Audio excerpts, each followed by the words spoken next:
ओम श्री सच्चिदानंदाय नमः। एक दिन श्रीमुख से फरमाया कि कई मतों में माला का फेरना मना है। यह केवल एक दूसरे मत पर कटाक्ष करने के लिए है। विचार किया जावे तो यह नाम को परिपक्व करने की प्रथम सीढ़ी है। पहले पहले साधक जब नाम का जपना आरंभ करते थे तो इसका नियम 8 मास तक जबान से नाम रहने का है। खाते पीते सोते बैठते हर समय यह जबान से रटता रहे। इतना नाम परिपक्व हो जावे कि किसी वस्तु का नाम लेते ही यह जबान पर आ जावे। जैसे श्री राधे जी जब दूध बेच रही थी तो कह उठी, ले लो री कोई शाम शिलोना। तब सखियों ने पूछा कि क्या तुम शाम को बेच रही हो? बोली, नहीं नहीं। हर समय शाम नाम रटने के कारण हृदय और जिह्वा पर यह नाम बस गया है। इसी तरह जब नाम जिह्वा पर बस जाएगा फिर जबान और ओठों से अपने आप यह बंद होकर सांसों पर आ जाएगा। 16 मास तक कंठ से चलेगा। फिर उसके बाद 32 मास तक हृदय से चलना आरंभ हो जाएगा। तो जिह्वा से नाम जपा जाता है। जो जिह्वा से नाम जपा जाता है उसे जाप कहते हैं। जो श्वासों से नाम जपा जाए तो उसे अजपा जाप कहते हैं। जब श्वासों से नाम चलाने का प्रयत्न भी समाप्त हो जाएगा तो उसको स्वतः सिद्ध अर्थात केवल अजपा जाप कहते हैं, जिसका काम केवल याद ही रह जाता है। याद रह जाता है, बस याद ही रह जाती है, जिसको केवल दिल ही जानता है। इसी अवस्था में नाम जाप को पक्का करने के लिए केवल जिह्वा से रटा जाता है। नाम के प्रताप से ही मन स्थिर हो सकता है। नाम के परिपक्व न होने के कारण जिज्ञासु का मन सदा डामाडोल रहता है। नाम के भेद को न जानने के कारण मनुष्य हर समय जाप नहीं करता। महापुरुषों ने इसीलिए जाप की गिनती को पूरा करने के लिए माला बताई है। प्रथम नाम को परिपक्व करने के लिए जिज्ञासु व साधकों के लिए माला का फेरना आवश्यक है। माला भगवान के स्मरण और नाम जाप में बड़ी सहायक होती है। 21,600 श्वासों की आने जाने की संख्या है।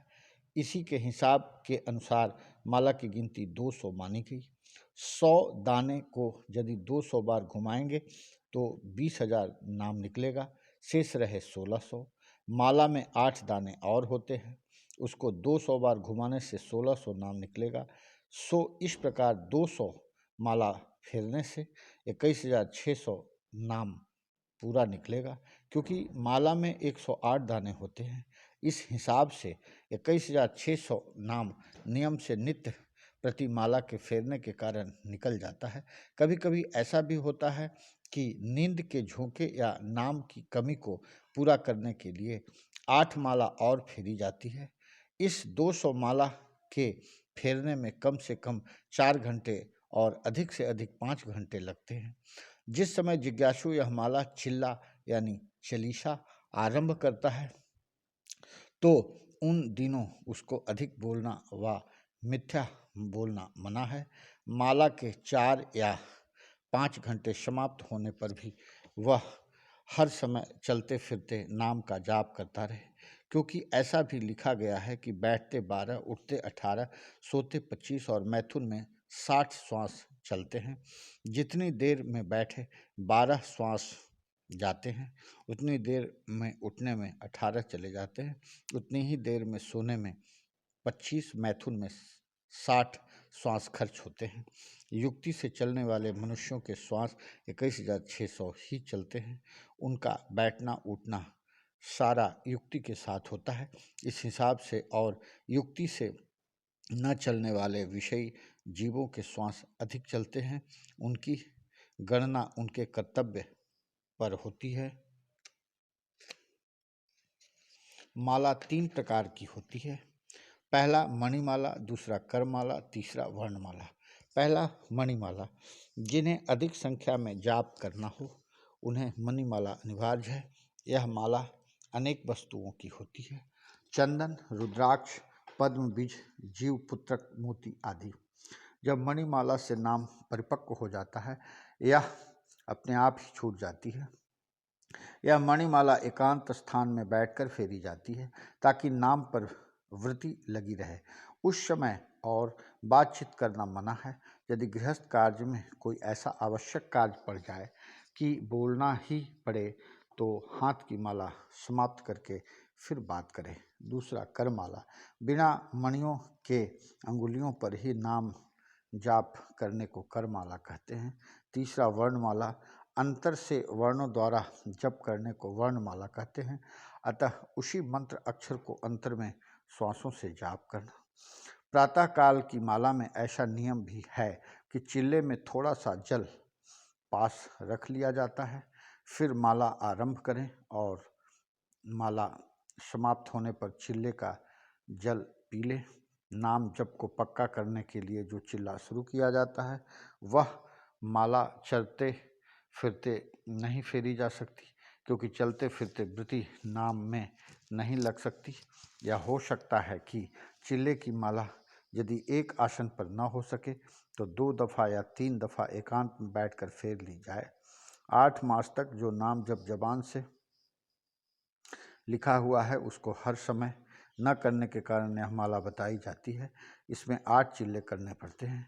इसमें 10 मास और 20 दिन लगते हैं। यदि वह 8 मास ही उमंग से नाम जप करता तो उसको इतने दिन खर्च न करने पड़ते। वह तो लगन और उमंग की वस्तु थी। प्रेम में नियम नहीं हुआ करता। ऐसा न करने पर माला के नियम पर चलाना पड़ा। अगर माला पर भी मन लगा करके एक चित्त होकर 8 चिल्लों का नाम जप करेगा तो रग रग में नाम समा जाएगा। तब अपने आप ही मणिमाला का व्यापार समाप्त हो जाएगा।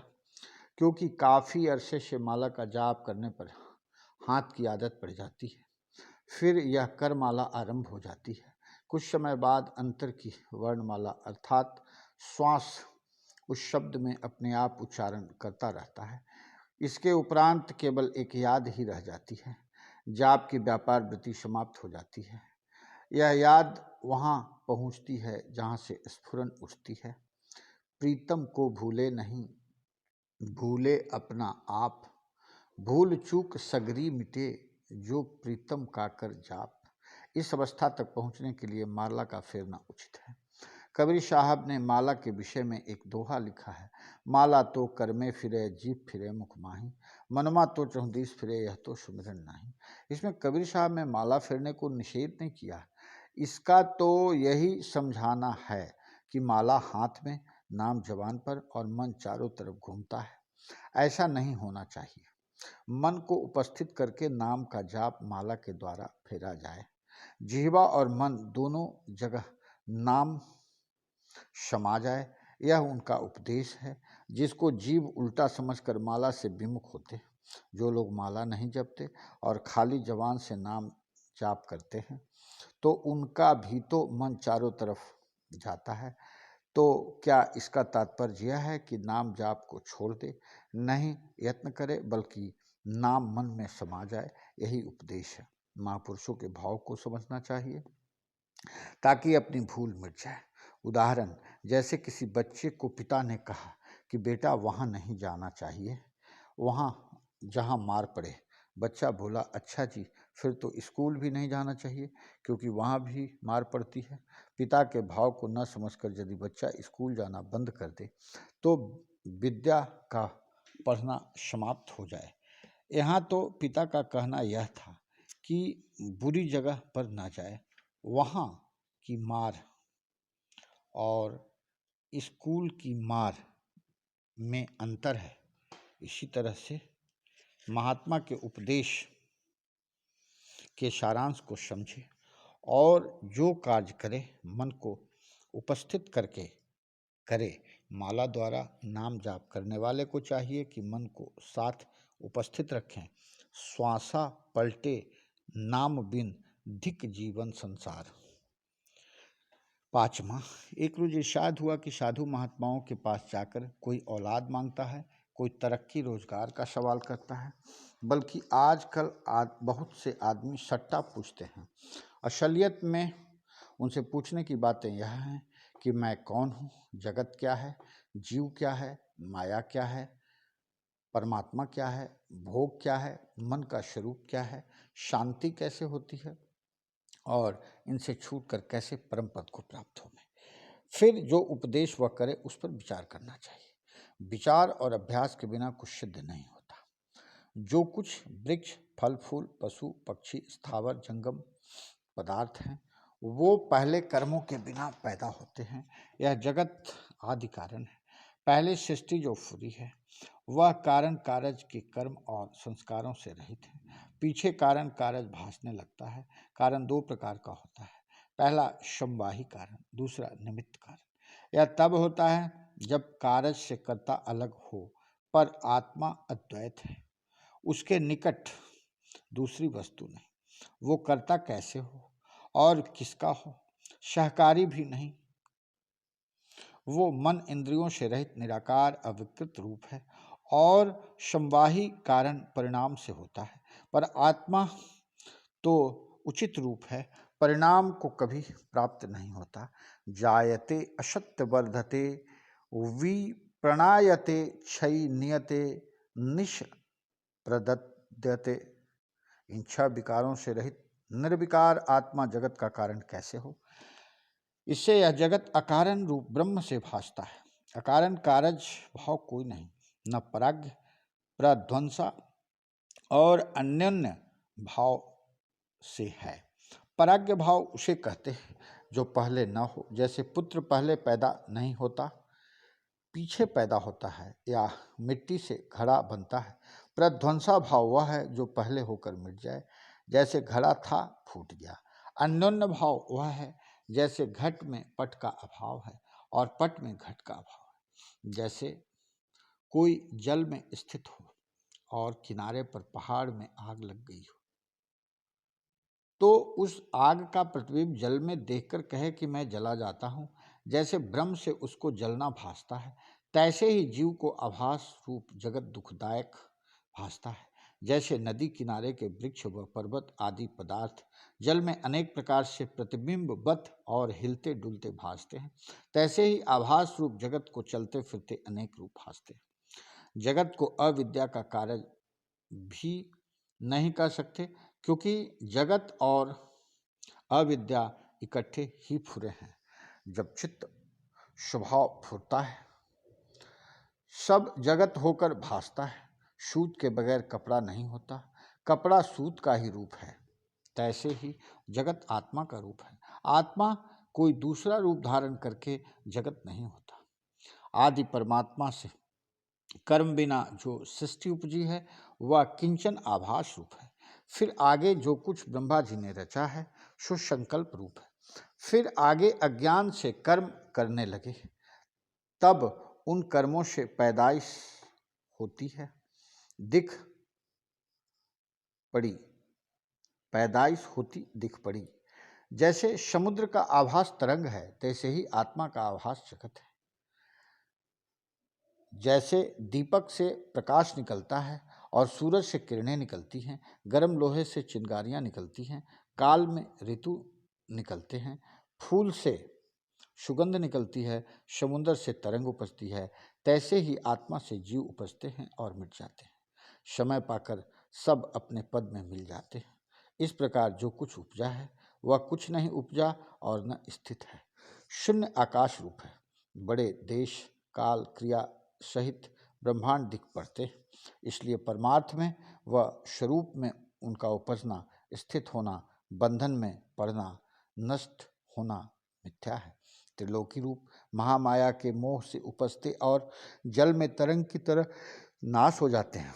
जैसे बाल और नाखून उपजते भी हैं और नाश भी हो जाते हैं, उनके उपजने और कटने से शरीर ज्यों का त्यों रहता है, वैसे ही आत्मा में जगत उपजता भी है और लीन भी हो जाता है। जिनका आदि स्फुरन हुआ और अंत वाहक रहा, उससे फिर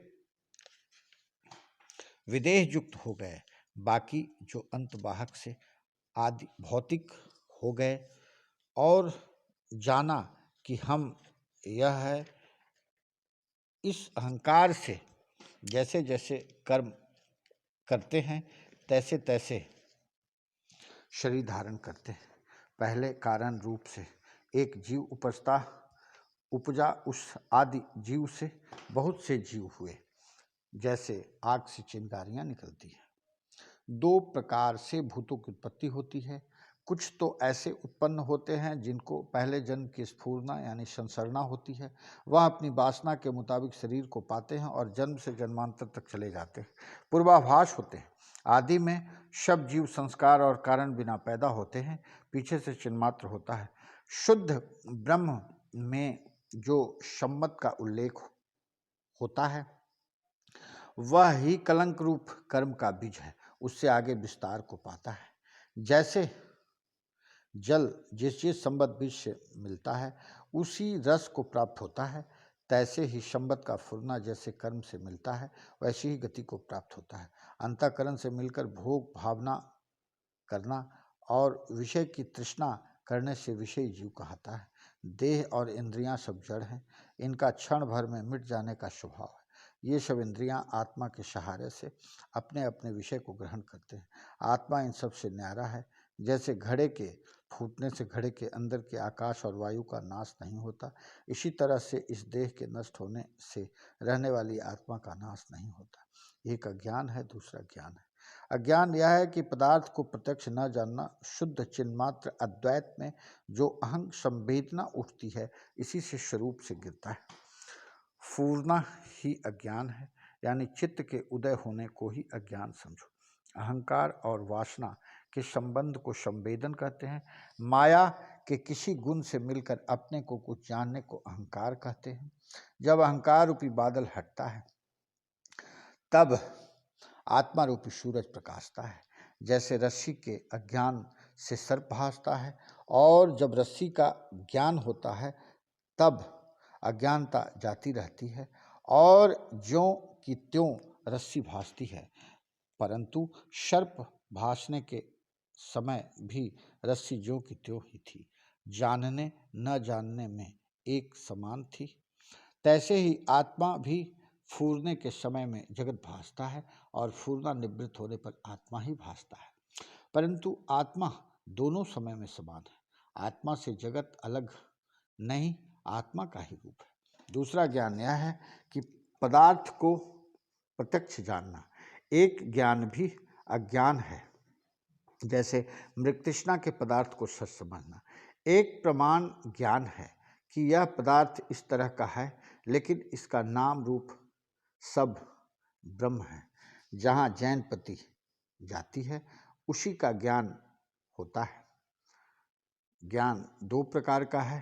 पहला अधिष्ठान ज्ञान जो सर्वज्ञ ईश्वर को है, दूसरा जैनपति ज्ञान जो जीव को है। एक लिंग शरीर का जिसको अभिमान है वह जीव है, और सर्वलिंग शरीर का अभिमान ईश्वर को है।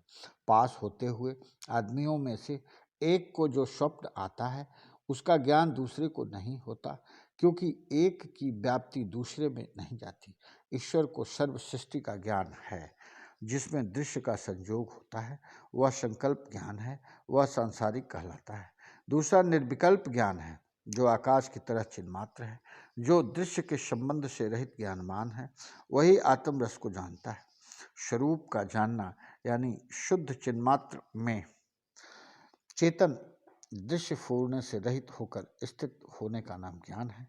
ज्ञान का यह साधन है कि ब्रह्म विद्या को विचार कर इसके अर्थ की बार बार भावना करना और पुण्य क्रिया में विचरना। ब्रह्म विद्या यानी सत्शास्त्र के बार बार अभ्यास और संतों के संग द्वारा कथा की आपस में चर्चा करने से अहंकार का नाश हो जाता है।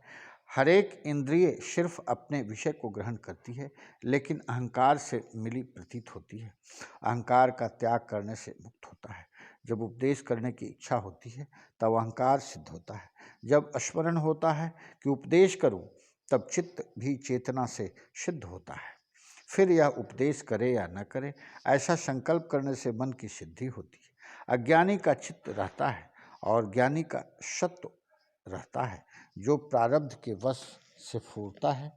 जब ज्ञानी शरीर को त्यागता है तब ब्रह्म समुद्र में स्थित होता है। जब तक सत्व बाकी रहता है तब तक फूटता है, और अज्ञानी जब शरीर का त्याग करता है तब उसमें सूक्ष्म संस्कार बाकी रहता है। जैसे बीज में वृक्ष और पत्ते, फल और फूल सूक्ष्म होकर स्थित रहते हैं और समय पाकर फिर निकलते हैं। इसीलिए इस संसार में महाकर्ता, महाभोक्ता और महात्यागी होकर साधु लोग रहते हैं। जो कुछ शुभ क्रिया प्राप्त हो उसको शंका त्याग कर करें। धर्म अधर्म क्रिया जो अनिच्छित प्राप्त हो उसको राग द्वेष से रहित होकर करें। एक सत्संगी ने सवाल किया कि प्रेम का आरंभ क्या है और परिणाम क्या है। श्री महाराज जी ने फरमाया कि प्रेम के 3 दर्जे हैं। पहले में प्रेमी अपने प्यारे को चाहता है और हर प्रकार के यत्न व कोशिश उससे मिलने के लिए करता है। दूसरे दर्जे में अपने प्यारे से संबंधित जो कुछ भी हो या जिसको उसका प्यारा चाहता हो, प्रेमी उन सबको भी चाहने लगता है। पाए सग बोशीद मजनू खलक पुरशीद बाई च बूध गुफत ई शग चाहे गाहे गाहे कुए लैला रफ्ता बूध। मजनू ने एक कुत्ते के पैर चूमे। लोगों ने पूछा, यह क्या करते हो? कुत्ता तो अपवित्र पशु माना जाता है और तुम इसके पैर चूमते हो। मजनू ने उत्तर दिया कि कुत्ता कभी कभी लैला की गली में जाता रहता है, इसलिए मुझे प्यारा है। तीसरी अवस्था यह है कि प्रेमी को हर वस्तु में अपनी प्रिय ही दिख पड़ती है। भक्तमाल में एक कथा है कि किसी भक्त को भगवान ने भूत का बहुत लंबा रूप धर कर दर्शन दिए। वह भक्त उस लंबे भूत से लिपट गया और प्रेम से बोला, वाह रे मेरे लंबकनाथ। 7वां, एक रोज इरशाद हुआ कि दूसरों की सेवा करो, लेकिन उसके बदले में उनसे किसी पारितोषिक या सेवा की आशा मत रखो। दूसरा, सिर्फ प्रेम के कारण भगवान की कुल सृष्टि की सेवा करो, बदले या इनाम का ख्याल तक दिल में मत आने दो। तीसरा, भले मनुष्यों को इस संसार में बहुधा कष्ट उठाना पड़ता है। चौथा, सच्ची निस्वार्थ भलाई इतनी असामान्य है कि बिल फर्ज कहीं दिख भी पड़े तो लोग उसको समझ नहीं सकते। 5वां, इस कली काल में सच्चाई व भलाई इतनी विलक्षण है कि उसको देखकर भी लोग शंका करते हैं कि कहीं इस भलाई की आड़ में दुष्टता ही न छिपी हो। 6ठा, जो तन मन धन से निष्काम परोपकार करे और कोई ज़रूरतमंद ज़रूरत अपनी पूरी हुए बिना जिसके दरवाजे से न लौटे, ऐसे मनुष्य पर भगवान की बड़ी कृपा समझनी चाहिए। 8वां, एक रोज व्यक्ति ने अर्ज किया कि बड़े बड़े ऋषि महात्मा मूर्ति पूजन करते रहे हैं। भक्तमाल में भी कितनी कथाएं मूर्ति पूजन के संबंध में है। गैर मजहब वालों की बात छोड़ दीजिए, हिंदुओं में ही कुछ समाज ऐसे हैं जो मूर्ति पूजन की डट कर निंदा करते हैं। श्री महाराज जी ने फरमाया, न देवता काष्ठ में है, न पत्थर में है, न मिट्टी में, न मूर्ति में ही है। देवता तो भाव में विद्यमान है। 9वां, एक रोज सत्संग में एक सेवक ने अर्ज किया कि हर मजहब के मानने वाले भगवान खुदा या किसी न किसी देवता या महापुरुष को मानते ही हैं और अपनी अपनी भाषा में अपने अपने घर या मंदिर या मस्जिद या गिरजे आदि में प्रार्थना करते हैं। इस प्रार्थना के लिए किसी पंडित, पुरोहित, मुल्ला, पादरी, साधु, महात्मा की सहायता की जरूरत नहीं, न इस बात की ज़रूरत है कि उसमें बड़े बड़े शब्द व सुंदर पद जोड़े जावे। अंतःकरण में जो भाव उत्पन्न होते हैं उन्हीं के अनुसार जो शब्द भी निकल जाते हैं, उन्हीं का कुछ न कुछ असर भी ज़रूर होता है। अगर ऐसा न होता तो यह प्रार्थना का काम कभी का बंद हो गया होता। महल और मकानों से लेकर मिट्टी या फूस की झोपड़ी तक में प्रार्थना की जा सकती है और होती है। छोटे बड़े, ऊंच नीच, राजा प्रजा सब प्रार्थना करते आए हैं और जो अब है वह भी कर रहे हैं। इससे शक्ति, सुख व शांति प्राप्त होती है। लेकिन प्रार्थना ऐसी नहीं होनी चाहिए जैसे ग्रामोफोन का रिकॉर्ड बजता है कि जो कुछ उस रिकॉर्ड में भरा है वही बजा देता है। इसी प्रकार बहुत से मनुष्य जो मंत्र या पाठ याद कर लेते हैं उसी को दोहरा देते हैं। जिस वस्तु या स्वरूप से प्रेम हो उसमें मन और चित्त लगाकर उसी का ध्यान करते रहना आवश्यक है।